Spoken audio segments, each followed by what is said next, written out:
Nanlamig ako, kaya pala may kakaiba akong nararamdaman sa kanya, nang una ko pa lang siyang nakita. May masama pala itong balak sa akin. Boss, sabay na bati ng dalawa sa kanya. Lorraine, naiiling na sabi nito at kinuha ang upuan at umupo sa gilid ng kama. Bakit ako nandito, Enrique? Naiiyak na tanong ko. Nakita ko itong ngumisi at pinalabas ang dalawang tauhan niyang pumasok kanina. You're here because I want ta. Anito, wala akong kasalanan sa'yo. Ni hindi nga kita kilala. That's right, wala kang kasalanan sa akin pero si Rafael Montclair meron. He grinned. Nagulat ako sa sinabi niya. Hindi kita maintindihan, kung si Rafael ang may kasalanan sa'yo bakit ako ang nandito? Because you're important to him. Tumawa ito. Nagkakamali ka yata, hindi yan totoo, napailing ako. Totoo naman, hindi ako importante kay Rafael. Bakit niya naisip na importante ako kay Rafael? Really, kaya pala bantay sarado ka kahit saan ka magpunta, Anya.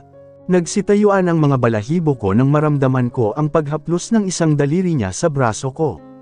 Napapiksi ako at mahinang umiyak. Pakawalan mo na ako, Enrique. Nagmamakaawa ako sa'yo. Umiiyak na sambit ko. Why would I? Humalaklak ito ng mahina. I will feed you in my men first before I will kill you, and I will send the video to him as a gift.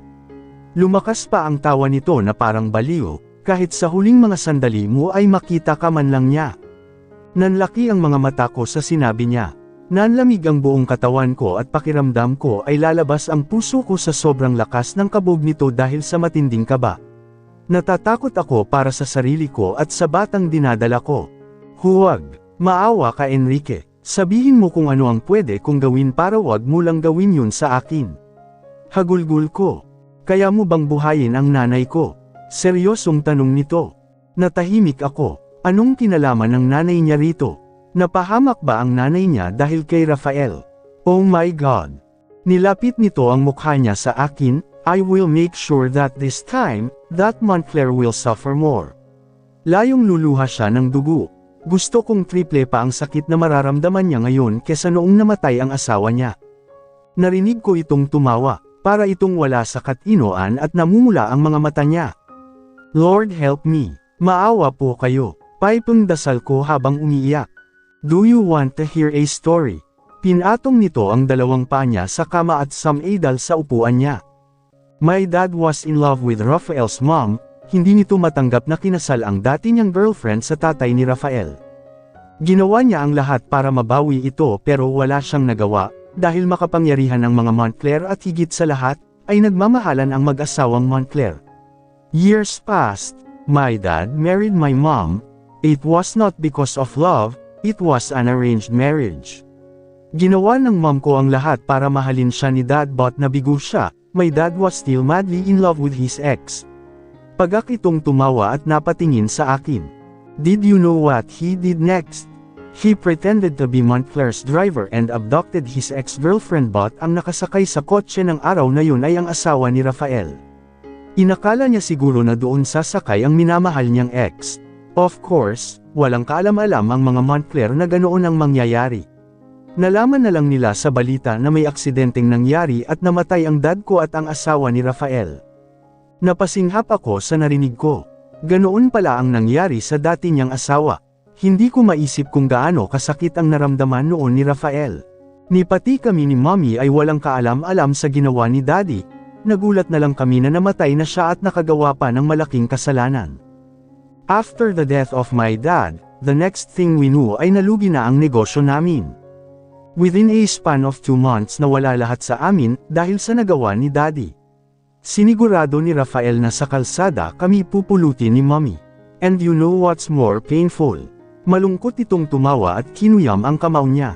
I saw my mom. Nakabigti at wala ng buhay and later on I found out that she was pregnant.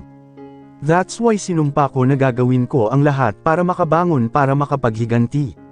Wala akong pakialam kung ibenta ko ang kaluluwa ko kay kamatayan para lang makapaghiganti kay Rafael.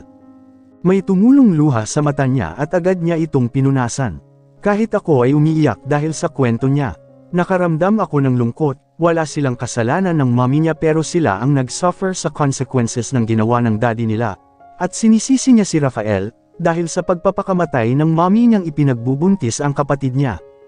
Kanina sinabi niyang ginawa lahat ni Rafael para mapabagsak ang negosyo nila, pero bakit hindi ako naniniwala na magagawa yun ni Rafael?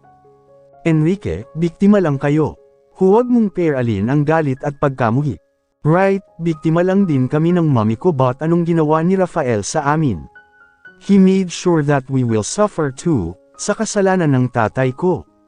Galit na sigaw nito, kaya ngayon, ako naman ang maghihiganti. Sisiguraduhin ko na triple ang sakit na mararamdaman niya kapag malaman niyang binaboy ka muna bago pinatay. Napailing ako, nagkakamali ka.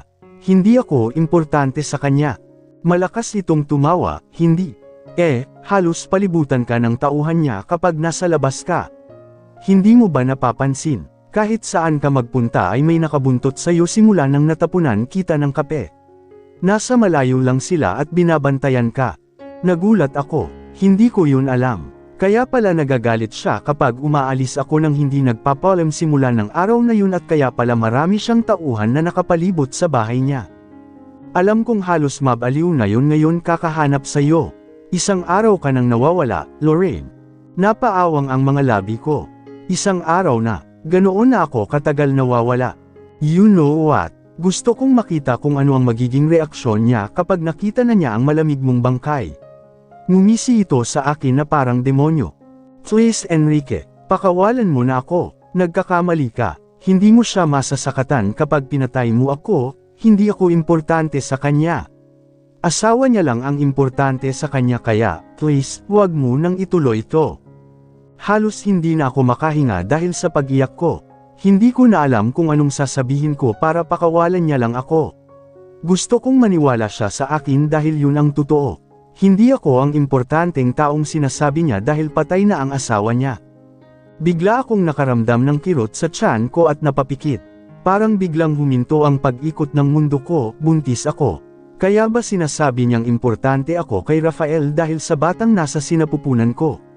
Alam niya bang buntis ako sa anak ni Rafael kaya kinidnap niya ako para saktan si Rafael? Pero wala siyang nabanggit kanina na buntis ako. Hindi niya dapat malaman na buntis ako. Hindi, baka mas lalo siyang maging determinadong patayin ako dahil nasa sinapupunan ko ang magiging anak ni Rafael. Umiiyak lang ako habang nakatingin kay Enrique. Let's see then kung totoo yung mga sinabi mo bukas. Tumawa ito. Anong gagawin mo sa akin? Takot na tanong ko. Relax, hindi pa kita papatayin. I want some entertainment. Ngumisi ito sa akin at napatingin sa katawan ko, but who knows? Maybe, huling araw mo na bukas. Malakas itong tumawa.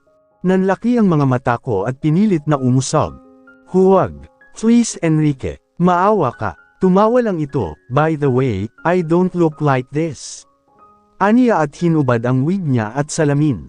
Nagulat ako sa itsura niya. Parang magkasing edad lang sila ni Rafael at kung hindi niya ginagawa to sa akin ngayon, ay akalain ko na mabait ito. Matagal na niya talagang plinano na mag-cruise ang landas namin. Nag-disguised pa ito. I will bring your food later. Kailangan mong magkaroon ng maraming energy bago mamatay. Aniya at naglakad papunta sa pintuan. Enrique, maawa ka. Pakawalan mo ako. Sigaw ko pero malakas niyang isinara ang pinto. Napatulala ako. Basang-basa na ng luha ang mukha ko. Hindi ko ito mapunasan dahil nakatali ang mga kamay ko. Rafa, hanapin mo ako, please. Bilasan mo baka patayin niya ako. Mahinang bulong ko habang umiiyak. Nagising ako dahil may nararamdaman akong may magaspang na kamay ang humahaplos sa legs ko. May busaw ang bibig ko kaya hindi ako makapagsalita. Nakaupo si Enrique sa paanan ng kama at tila tuwang-tuwa ito sa ginagawa ng tauhan niya sa akin. Ang isang tauhan naman nito ay may hawak na phone at nakatutok sa akin. Wala akong ibang magawa kundi ang umiyak lang. Tumaas na ang kamay ng tauhan ni Enrique sa loob ng dress ko. Nanlalamig na ako sa sobrang takot. Ngayon na ba nila ako pagsasamantalahan? Mariin kong ipinikit ang mga mata ko. Rafa, Rafa, kahit na nakabusaw ang bibig ko ay isinisigaw ko pa rin ang pangalan niya. Pinilit kong iwakli ang kamay ng tauhan ni Enrique na nasa legs ko pero hindi ko magawa dahil nakatali ako. Nakangisi lang si Enrique habang naninigarilyo at pinapanood niya ang paghihirap ko. Napakalamig ng mga mata nito at punong-puno ng galit. Boss, kailan ba namin to madadali? Tanong ng humahaplos sa legs ko. Tama na muna yan. Wika ni Enrique at kinuha ang phone at tinutok sa luhaan kong mukha. Umalis ang tauhan niyang binabastos ako at siya ang umupo sa gilid ko, binaba nito ang busel sa bibig ko. Pakawalan mo na ako, maawa ka. Pagmamakaawa ko habang umiiyak. Tumitig ito sa akin at humalaklak ng malakas na parang demonyo. Tumayo na ito at lumabas ng kwarto kung nasaan ako ngayon. Wala kayong puso, malakas na sigaw ko at umiyak. Wala na akong ibang magagawa kundi ang magmakaawa at umiyak. How I wish dumating si Rafael at iligtas niya ako kagaya ng pagligtas niya noon sa akin. Napasandal ako at umiyak na lang. Kung hindi pa siya darating ay baka patayin na ako ni Enrique. Third person's POV. Mahigit 2 araw nang nawawala si Lorraine at wala pa rin silang balita sa babae. They already reported it sa pulis para mas matulungan sila sa paghahanap kay Lorraine.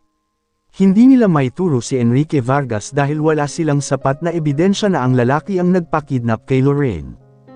Ang sabi ng pulis ay baka lumayas lang ito pero hindi naniniwala si Rafael na gagawin yun ni Lorraine.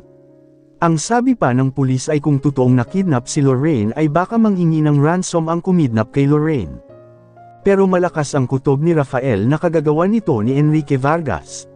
Rafael's friends are helping him pero wala talaga silang makuhang lead. You need to rest, Montclair. 2 araw ka nang walang tulog. Ani Audrey. Nasa headquarters pa rin sila. Si Audrey lang ang nakakasama niya roon kapag nagpapahinga na ang mga kaibigan nila sa kani-kanilang kwarto. Hindi niya maiwan si Rafael dahil alam niyang kailangan siya ng kaibigan niya ngayon. I can't. I need to find her. Mariing sabi nito. You can't focus kung hindi ka natutulog at kumakain, Montclair. Sa tingin mo ba kung nandito si Lorraine ay hahayaan kanyang magkaganyan? Inangat ni Rafael ang ulo niya, but she's not here. Galit na wika nito, this is my fault, right? No, wala kang kasalanan, Rafael. Just eat and sleep. Hindi pwedeng nag-aalala ako kay Lorraine at pati sa'yo. Inis na wika ni Audrey. Napayuko si Rafael at napahilamo sa mukha niya. Hinuyam nito ang kamao niya. Hindi na niya alam ang gagawin niya. Binabalot na siya ng takot at kung ano-ano na ang pumapasok sa isip niya. What if one day makita na lang niyang bangkay na si Lorraine? The memory of the past came back. Naabutan niya na lang na bangkay na ang dating asawa. Napailing ito. No. We can find her? Okay. Please, kumain ka na at matulog. Gusto mo ba kapag nagkita kayo ni Lorraine ay ganyang itsura mo ang makita niya? Umupo si Audrey sa tabi niya at hinaplos ang braso ni Rafael. I can't lose her too, Audrey. I can't lose them. Mahinang sambit nito at umiling. Malungkot na tiningnan ni Audrey si Rafael. Saksi sila ng mga kaibigan niya kung paano nalugmok noon si Rafael nang mamatay ang dati nitong asawa.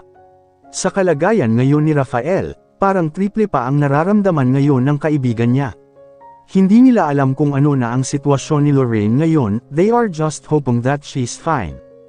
You will not. Ngumiti si Audrey sa kaibigan, I'll get you some food, okay? Napatango si Rafael kay Audrey. Samandal naman si Rafael sa upuan at pinahikit ang mga mata niya. Bumalik sa alaala niya ang mga ngiti ni Lorraine at ang maamo nitong mukha kapag kayakap niya ito sa pagtulog. Mula sa labas naman ay nakita ni Audrey na sabay na pumasok ang 5 pa nilang kaibigan. How's Rafael? Tanong ni Mateo kay Audrey. Not good. Ngayon palang kakain. Sagot ni Audrey at kinuha ang pagkain ni order niya. Nagkatingin sila ng mga kaibigan niya. Tahimik man ang mga ito pero nag-aalala sila sa kalagayan ng kaibigan at sa babaeng hinahanap nila. Hindi man nila kilala si Lorraine at hindi man nila alam kung ano ang totoong namamagitan sa kanila ni Rafael, ay ramdam nila na importante ito sa kaibigan nila. Napamulat ng mga mata si Rafael nang tumunog ang phone niya kaya kinuha niya ito. One email received from user 48. Hindi niya kilala kung sino ang nag-email. Walang nakasulat na kahit ano pero may isang file na naka-attach. Sa hindi malamang dahilan ay biglang kumabog ng malakas ang puso ni Rafael. He downloaded the file at nanginginig ang daliri nitong ni-open ang video. And when he finally opened it, his heart sank. Nanlamig ang buong katawan niya at hindi makakilos. Nakatuon lang ang mga mata niya sa video na nakaplay. Hindi na nito namalayan na tumulo na ang luha niya. He saw how those bastards touched Lorraine, he saw how miserable Lorraine is, and he saw how she cried hard. Nakabusal ang bibig nito pero may sinisigaw ito. Halos gumuho ang mundo niya nang marinig nitong tinatawag siya ni Lorraine, hindi man malinaw pero rinig niya ang pagtawag ng babae sa kanya habang umiiyak ito.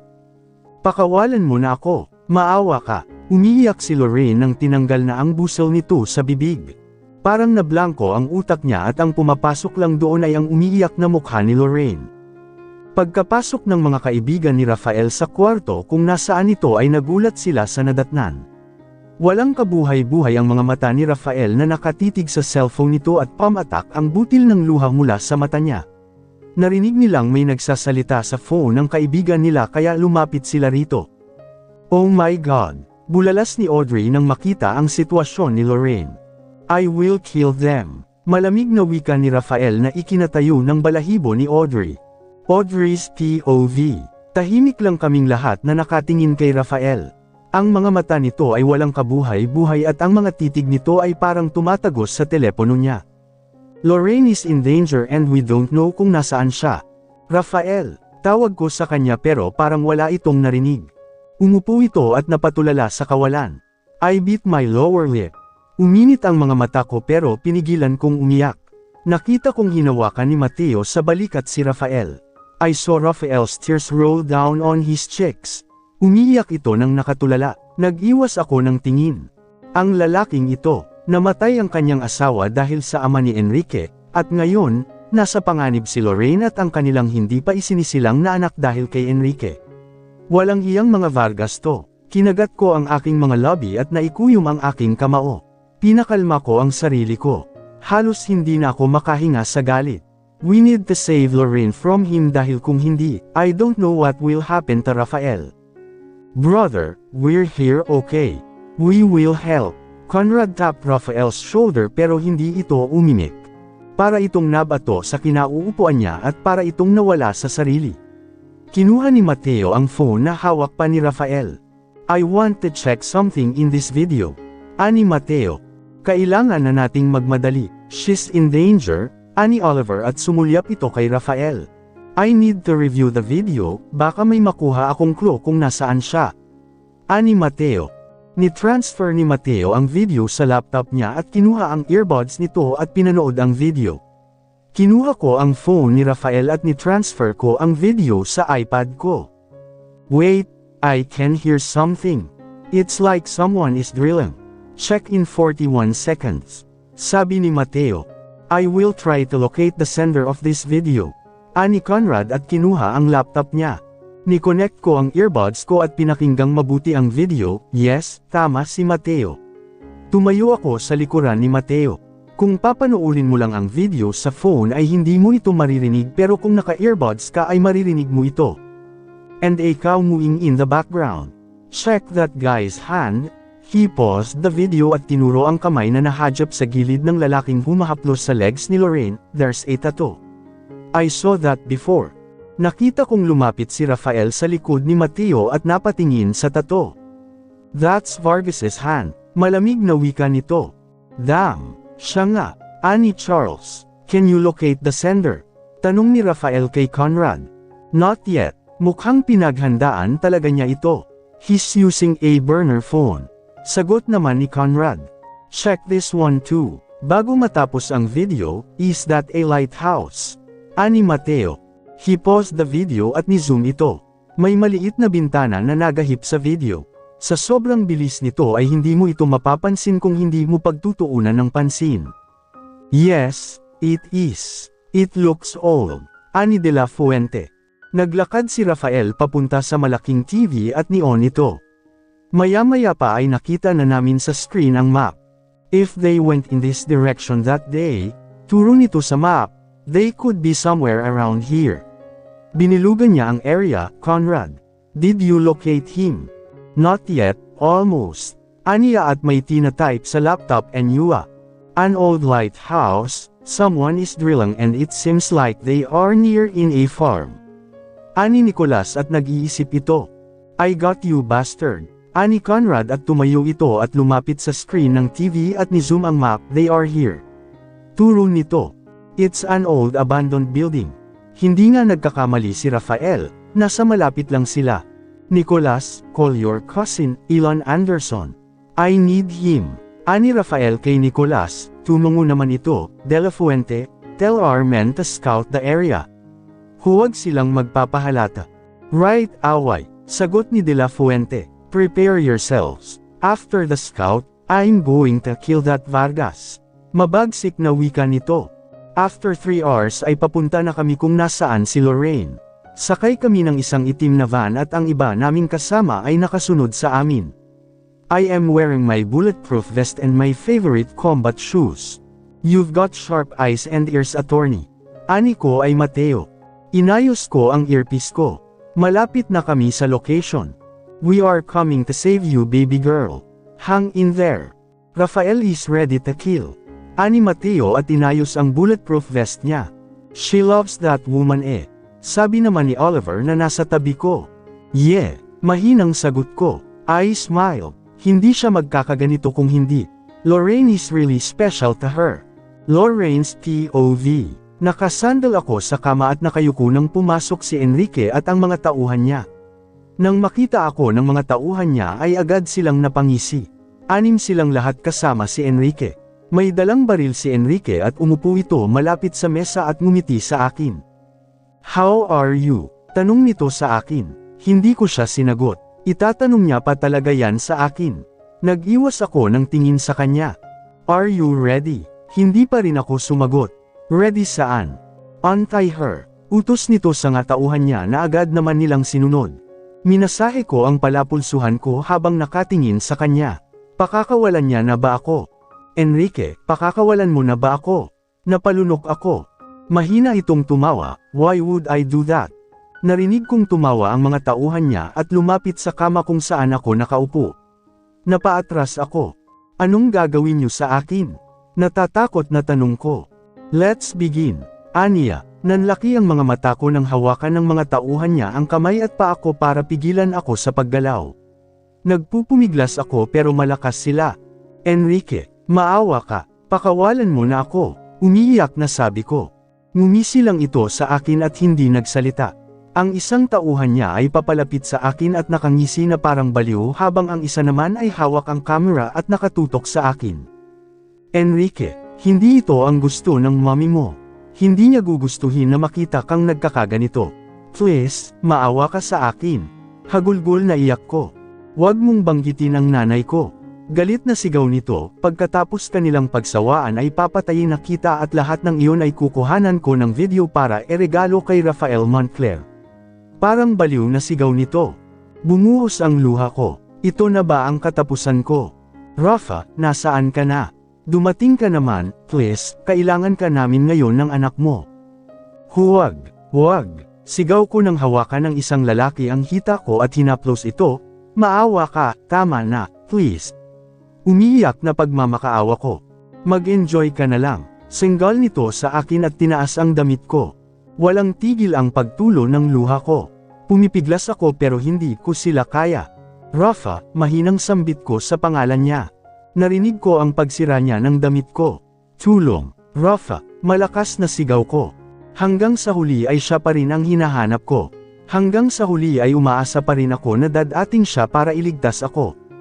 Nasaan ka, Rafa? Tulungan mo ako. Narinig kong nagtatawanan ang mga tauhan ni Enrique habang nakabalandra ang katawan ko sa harap nila. Wala na akong magagawa kung hanggang dito na lang ako. Pagpipiestahan nila ang katawan ko at pagkatapos nito ay bangkay na akong matatagpuan. Mas lumakas pa ang iyak ko. I never imagined na sa ganito lang matatapos ng buhay ko. Natigilan ako ng makarinig ako ng putukan ng baril mula sa baba. Anak nang, natuntun tayo, galit na sigaw ni Enrique. Binitawan ako ng mga tauhan niya at mabilis silang lumabas sa kwarto. Umiiyak akong umupo sa kama at niyakap ang tuhod ko. Tinakpan ko ang tenga ko dahil sa walang tigil na putukan. Napahawak ako sa tiyan ko nang kumirot ito. May narinig akong nagsisigawan mula sa labas at mas lumakas ang putukan. Tinakpan ko ulit ang tenga ko. Hindi ko na alam ang gagawin ko. Mariin akong napapikit nang marinig kong malakas na bumukas ang pintuan at may tumakbo papunta sa akin. Maawa ka, pakawalan mo na ako, umiiyak na sigaw ko habang nakapikit. Lorraine, tila tumigil ang mundo ko nang marinig ko ang boses niya. Napailing ako, baka naghahalusinate lang ako. Baby, doon na ako napaangat ng mukha. Si Rafa ay nasa harapan ko. Nang magtama ang mga mata namin ay umiyak ako. Dumating ka, umiiyak na sabi ko. Galit na napasigaw ito nang makita niya ang katawan ko. Mas umiyak pa ako nang makita ko kung gaano ito nasaktan nang nakita niya ang kalagayan ko. Kinagat ko ang pangibabang labi ko para pigilan ang paghikbi ko. Baby, I'm here. I'm sorry. Aniya at niyakap ako ng mahigpit. Hindi ako nagsalita. Umiyak lang ako sa balikat niya habang mahigpit kaming magkayakap. Rafael, we need to go. Sigaw ng isang lalaki. Kumalas si Rafael sa pagkakayakap sa akin at hinalikan ang noo ko.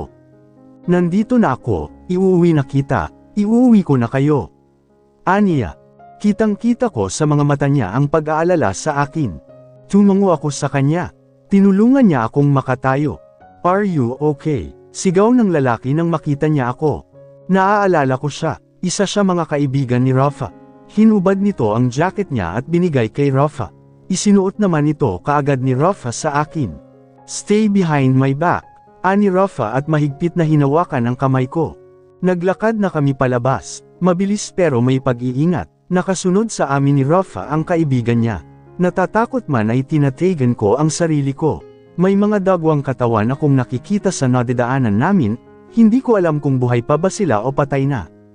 Montclair, sigaw ng kaibigan ni Rafa. Napamura si Rafa nang muntik na kaming matamaan ng bala. Mabuti na lang at mabilis niya akong nahila sa pader at nakapagtago. Nicolas, tawag nito sa kasama namin. Tumango ito at nakipagbarilan. Tinakpan ko ang tenga ko habang nakatago sa likod ni Rafa. Hinawakan ni Rafa ang braso ko. Let's go! Sigaw ni Nicolas at mabilis kaming tumakbo pababa. Nakitang kong nasa baba ang ibang kaibigan ni Rafa kasama si Audrey. Nakikipagbarilan din ito. Hindi ko akalain na kaya ni Audrey makipagbarilan. Ang tapang-tapang nito. Ang dami nila, sigaw ni Audrey. Go Montclair, I'll cover you, ani Nicolas. Hold on tight baby, ani Rafa at hinawakan ng mahigpit ang kamay ko. Go, sigaw ni Nicolas at nagpaputok ng baril habang kami ni Rafa ay tumatakbo. May nakakasalubong kami pero kaagad na napapatumbang ni Rafa. Nakita ko rin si Audrey na binabaril ang mga kalaban na tina-target kami. Malapit na kami sa hagdanan nang may nagpaputok sa direksyon namin, mabuti na lang at mabilis kaming nakapagtago sa pader. Are you okay? Nag-aalalang tanong nito sa akin. Tumango ako sa kanya at pagod na ngumiti. Hinaplos nito ang pisens ko at tiningnan ang baril niya kung may bala pa. Nang napatingin ako sa kanan ko ay nanlaki ang mata ko dahil nandoon si Enrique at pinutok ang baril. Rafa, sigaw ko. Mabilis kong hinarang ang katawan ko kay Rafa dahil sa kanya nakatutok ang baril. Namanhid ang buong katawan ko. Lorraine, rinig kong sigaw ni Rafa at niyakap ako. Ngumiti ako sa kanya. Rafael, rinig kong sigaw ni Nicolas at nagpaputok ng baril. Baby, napahawak ako sa braso niya pero nawalan ako ng lakas. Mahigpit ako nitong niyakap. No. Nakita kong pumula ang mga mata nito. Uwi na tayo. Mahinang sabi ko. Oh God, yes, uuwi na tayo, sagot nito. Rafael, get back to your senses. Sigaw ni Nicolas nang makalapit na ito sa amin. Nakatitig lang ako kay Rafa at ganoon din siya sa akin. Hindi ito gumagalaw, para itong napako. Montclair, yang babae lang pala ang kahinaan mo. Rinig kong sigaw ni Enrique. Mateo, sigaw ni Nicolas. May lumapit sa aming isang lalaki at dinaluhan kami. Nataman siya, asek nito at may nilagay sa likod ko. Get out of here, keep her safe, ani Rafa at napatingin sa akin. Wait for me okay, ani Rafa at hinalikan ang noo ko. Binuhat ako ni Mateo, sinilip ko si Rafa, nakatingin lang ito sa akin. Habang papalayo na kami sa kanya, inaantok na ako pero pinipilit kong buksan ang mga mata ko. Lorraine Wright, I'm Mateo, don't close your eyes, okay. Aniya. Tumatakbo na siya habang buhat-buhat ako. Conrad, Rafael needs backup, ASAP. Sigaw ni Mateo. The heck happened to her? Damn. She's been shot. Hindi ko kilala kung sino iyon. Nasa taas si Rafael. Bilisan niyo, sigaw ni Mateo. Hindi ko alam kung nasaan na kami pero narinig ko na lang na pinasok ako sa loob ng kotse at nagsara iyon. Inihiga niya ako sa loob. Mateo, narinig kong sigaw ni Audrey, Lorraine. Sigaw nito at dinaluhan ko. Put a lot of pressure para tumigil ang dugo. Ani Mateo. She's pregnant. Oh my God. We need to go now. Natatarantang sigaw ni Audrey. Ikaw na ang bahala sa kanya. I will drive to the nearest hospital. Bilisan mo. Ani Audrey. God damn it. Ayaw yumandar. Rafael's coming. Wait for them. Narinig kong yumandar na ang makina at saktong dumating si Rafa. Lorraine. Hey, I'm here. Bahagya kong minulat ang mga mata ko at nakita kong duguan si Rafa. Nataman ba siya? Go! Kami nang bahala ni Elon dito. Bilisan mo Mateo. Ani Audrey. Napatay na ni Rafael si Enrique pero may mga tauhan pa siyang naiwan doon. Rinig kong sabi ng isang lalaki. Patay na si Enrique. Hinaplos ni Rafa ang pisens ko. Inaantok na ako. Mahinang bulong ko. Nataman ka ba? Umiling ito sa akin bilang sagot. Ngumiti ako sa kanya. Mabuti naman at ligtas siya. Mateo bilisan mo. Sigaw ni Rafa. Hinawakan ko ang kamay ni Rafa, hinigpitan naman nito ang paghawak niya sa kamay ko at tinitigan ako. Nanghihina na ako. Don't you dare sleep baby. Don't. Marami pa silang sinasabi pero wala na akong maintindihan. Pinaikit ko na ang mga mata ko dahil hindi ko na kinakaya ang antok na nararamdaman ko. Mabilis na pinapatakbo ni Mateo ang kotse papunta sa malapit na hospital. Busina ito ng busina para gumilid ang mga nauna sa kanila. Sir, we have a patient, please bigyan niyo kami ng daan. Sigaw ni Audrey.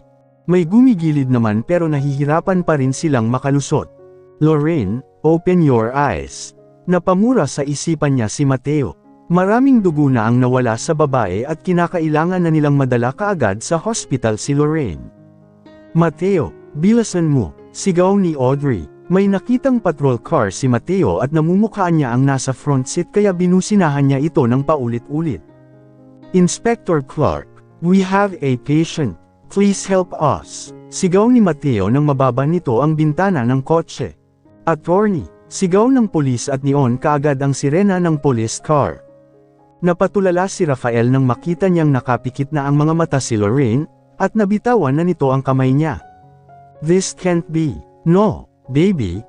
Hey, you're just sleeping right. Parang tumigil ang mundo nito. He caressed her face. He can't do anything right now. Nakatuon na lang ang mata nito sa walang malay at dabwang si Lorraine. Malapit na tayo. Sandali na lang, sabi ni Mateo. Lori, open your eyes. Bulong ni Rafael nang may akap niya ang babae. Rafael, malapit na tayo sa hospital. Ani Audrey. Hinaplos ni Audrey ang likuran ni Rafael. Maging siya ay hindi alam kung ano ang sasabihin or gagawin niya para i-comfort ang kaibigan. We're here. Sigaw ni Conrad at mabilis silang bumaba. May mga nurses na lumabas at may hila-hil ang medical bed. Agad naman nilang pinahiga doon si Lorraine at ni-check. Mahina ang pulso niya, sabi ng doktor. Please, save her and our child. Pagsusumamo ni Rafael habang patakbo nilang tinutulak ang medical bed. Nang makarating na sila sa labas ng ay hinurangan na sila ng nurses na hindi na sila pwedeng sumama sa loob. Napaupo si Rafael sa upuan at napahilamos ng mukha. Paano kung hindi siya makaligtas? Hindi, mabubuhay siya, magiging okay sila ng anak namin. Nasabi ni Rafael sa isip niya. Napasabunot siya sa buhok niya. Kasalanan niya itong lahat. Enrique abducted her because he wants him to suffer. Nang makita niya kanina ang kalagayan ni Lorraine na sira ang damit ay nanlumo ito. Paano kung hindi kaagad sila dumating? Baka hindi na niya ito nabutang buhay kung nahuli sila. Napatayo ito at sinipa ang upuan. Flashback. Nang makita ni Rafael na buhat-buhat na ni Mateo si Lorraine paalis ay hinanap nila kaagad si Enrique. Marami pa silang kalaban at hindi sila pwedeng tumakas na lang dahil hindi ito matatapos kung hindi niya mapapatay si Enrique. Napatingin si Rafael sa katawan niya, nagkalat ang dugo ni Lorraine sa kamay at damit niya. Vargas, lumabas ka dyan, galit na sigaw ni Rafael. Nagngingit-ngit ito sa galit. Madilim ang mukha ni Rafael. Puno ng galit at puot ang kanyang puso. Huwag kang magtago na parang daga. Sigaw ni Rafael. Nicholas is with him kasama sila ni Charles, De La Fuente, Oliver at Conrad. Malakas na tumawa si Enrique at lumabas sa pinagtataguan niya at nagpaputok sa direksyon nila ni Rafael. Pero imbes na magtago ay matapang itong hinarap ni Rafael, mabuti na lang at hindi ito nataman. Montclair, magpapakamatay ka ba? Sigaw ni Oliver. Napasigaw si De La Fuente nang madaplisan ito sa braso. They covered Rafael dahil may dumating na mga kalaban. Tila wala nang pakialam si Rafael kung matamaan man siya ng bala dahil hindi ito nagtatago. Nang makita niya si Enrique ay maraming beses niya itong pinaputakan hanggang sa matamaan ito sa tiyan. Hindi niya ito tinigilan sa pagbaril. He only sees red. You will rot in hell, Vargas. Galit na sigaw nito. Nakabulagta na sa sahig si Enrique at sumusuka na ito ng dugo. Nilapitan niya ito at lumuhod. Mali ka ng kinalaban mo. Too late, you can't have your revenge.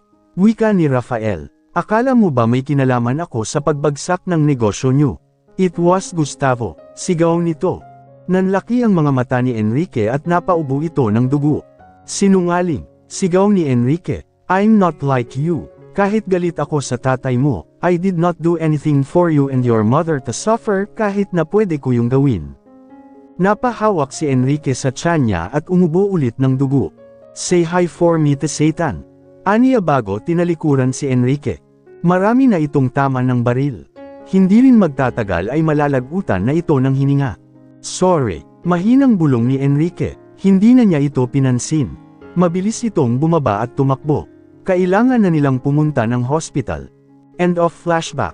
Hindi na nila namalayan kung anong oras na. Kanina pa sila nakaupo sa labas ng Ilang beses na sinabihan ni Audrey si Rafael na magbihis muna dahil puno na ito ng dugo ni Lorraine pero hindi ito gumagalaw sa upuan niya. Nakatulala lang ito at blanko ang mga mata. Nag-aalala na ang mga kaibigan niya sa kanya. Hinawakan ni Audrey ang dagwang kamay ni Rafael. Napatingin naman si Rafael sa kaibigan. She will be fine. Tipid na ngumiti si Audrey kay Rafael at mahinang pinisil ang kamay niya. Mabilis na napatayo si Rafael mula sa pagkakaupo nang lumabas na ang doktor at nurses. How is she? Kinakahabang tanong ni Rafael. She flatlined pero bumalik siya. Sagot ng doktor. Nakahinga silang lahat ng maluwag sa narinig mula sa doktor. We need to monitor her kapag nagising na siya and about the baby. Napatingin ang doktor kay Rafael. What about our baby? Kinakabahan na tanong ni Rafael. I'm sorry, we did our best to save both of them pero nauna nang nahulog ang bata. Nakuna na siya bago niyo pa siya nadala rito. Parang pinagbagsakan ng langit si Rafael sa narinig niya. Patay na ang baby nila. Hinuyam nito ang kamao niya. Pagkaalis ng doktor ay sinuntok nito ang pader. Lahat ng galit ay binuhos niya roon. Man, that's enough. Awat sa kanya ni Conrad. Hindi nila kinaya ang pagwawala ni Rafael. Malakas na nagmura ito. Napatigil si Rafael nang hilahin siya ng malakas ni Audrey at sinampal ito. Matalim siya nitong tinitigan sa mata. She's alive, Rafael. Lumaban siya para mabuhay. Sigaw ni Audrey, nangilid ang luha ni Rafael at tila natauhan, please, stop hurting yourself. Nawala man ang anak niyo pero nandito pa si Lorraine. She needs you. Kailangan mong maging matatag. Kailangan niyong magdamayan. Wika ni Audrey. Hindi ko na alam ang gagawin ko. Naiiling na sabi ni Rafael, how can I explain this to her? Malungkot na sabi nito. Pinipigilan ni Rafael ang luha niya na huwag tumulo kaya tumangala ito. If I'm hurting right now, how much more kung malaman niyang wala na ang anak namin? Niyakap siya ni Audrey ng mahigpit. Napayuko si Rafael at yamakap sa kaibigan niya. Magiging okay din ang lahat. Bulong ni Audrey. Kung ganoon lang sana kadali ang lahat. Paano sila magiging okay kung nawala na ang anak nila? Pagkatapos ng pinagdaanan ni Lorraine sa kamay ng mga tauhan ni Enrique, ay malalaman niya pang nawalan siya ng anak pagkagising niya. Madaling sabihin na magiging okay din ang lahat pero ang hirap. Tinulak niya si Lorraine at sinaktan niya ito kahit na alam niyang mahal na siya nito, dahil ayaw niyang mangyari ang kinakatakutan niya. Alam niyang gagawin lahat ni Enrique para makapaghiganti sa kanya and he failed to protect Lorraine and their baby. It's his fault. Isang araw na pero hindi pa nagigising si Lorraine. Ang sabi ng doktor ay okay naman na siya, baka raw ay epekto pa ito ng anesthesia or baka ang katawan niya mismo ay gusto pang magpahinga sa lahat ng nangyari sa kanya. Nakatayo ngayon si Rafael sa gilid ng kama ni Lorraine. Pinagmamasdan niya ang mukha ng babae. Hey, it's been a day. Hinaplos nito ang message niya, it's okay if you still want to rest, but, please wake up. Hinalikan nito ang noo ni Lorraine at hinawakan ang kamay niya. Rafael, you need to go home and rest. Ako na muna ang magbabantay kay Lorraine. Ani Audrey. Hindi pinansin ni Rafael si Audrey at tinitigan lang ang mukha ni Lorraine. Umupo ito sa upuan at hinigpitan ang paghawak sa kamay ng babae. Hindi pa nakakauwi si Rafael magmula nang dinala si Lorraine sa hospital. Dinalhan na lang siya ng damit ni Audrey para makaligo at makapagbihis. Rafael, look at yourself. Ilang araw ka nang walang tulog. Ganyan mo ba gustong makaharap si Lorraine pagkagising niya? I'm fine Audrey. She needs me here. Tipid na sagot nito habang nakatingin pa rin kay Lorraine. I understand but please, matulog ka naman. Kailangan din ng katawan mo ng pahinga. Nag-aalalang sabi ni Audrey. Tumango lang si Rafael kay Audrey. Hinalikan niya ang kamay ni Lorraine at tumitig ulit sa mukha ng babae. Maywa na muna kita, column ni Audrey. Bago pa ito lumabas ng kwarto si Audrey ay sumulyap muna ito sa kaibigan niya at kay Lorraine. Hindi na malaya ni Rafael na nakatulog pala siya habang nakahawak sa kamay ni Lorraine. Naalimpungatan lang ito nang narinig niyang may tumatawag sa pangalan niya. Rafa. Isang tao lang tumatawag sa kanya sa ganyang pangalan. Inangat nito ang mukha niya at nang magtama ang mga mata nila ay kakaibang saya ang naramdaman niya. Hey baby, nauutol na wika nito at napatayo. Okay ka lang ba? May pag-aalala sa boses ni Lorraine. Siya na itong muntik nang mamatay pero nag-aalala pa rin ito kay Rafael. Yes, I'm perfectly fine baby. Lumapit ito kay Lorraine at hinalikan ito sa noo. He then pressed the red button. Nakakonect ito sa nurse station. He's glad that she's already awake pero kinakabahan ito sa magiging reaksyon ng babae kapag nalaman nitong wala na ang anak nila.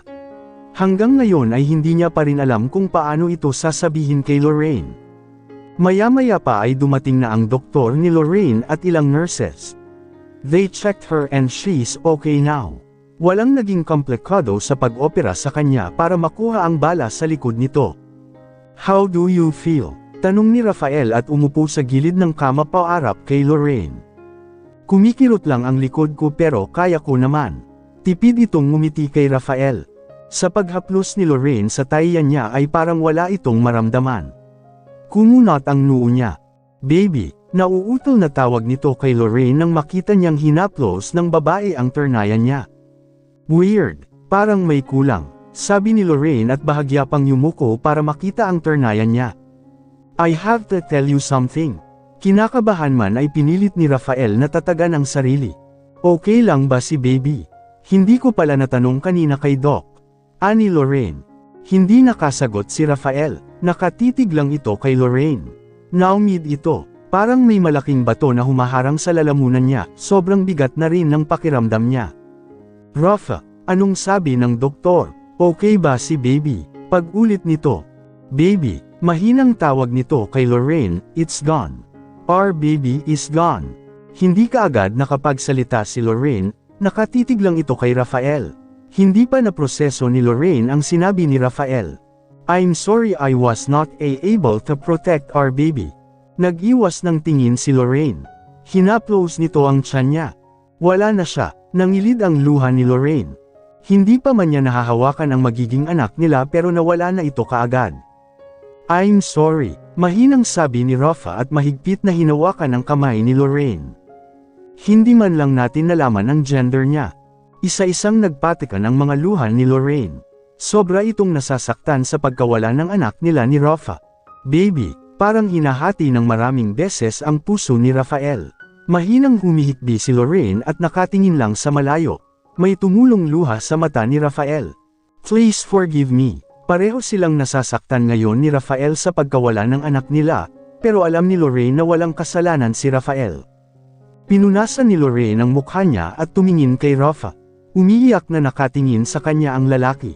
Kitang-kita nito kung paano nadudurog ang puso ni Rafa. Hindi mo kasalanan, okay? Tahan na. Pag-alaw niya rito, pinisil ni Lorraine ang kamay ni Rafa. Ayaw niyang nakikita ng ganito si Rafa dahil nasasaktan din siya. Hindi ganito ang kilala niyang Rafa. Ibang Rafa ang nakikita niya ngayon. Para itong batang umiiyak sa harap niya. Sobra itong nasasaktan.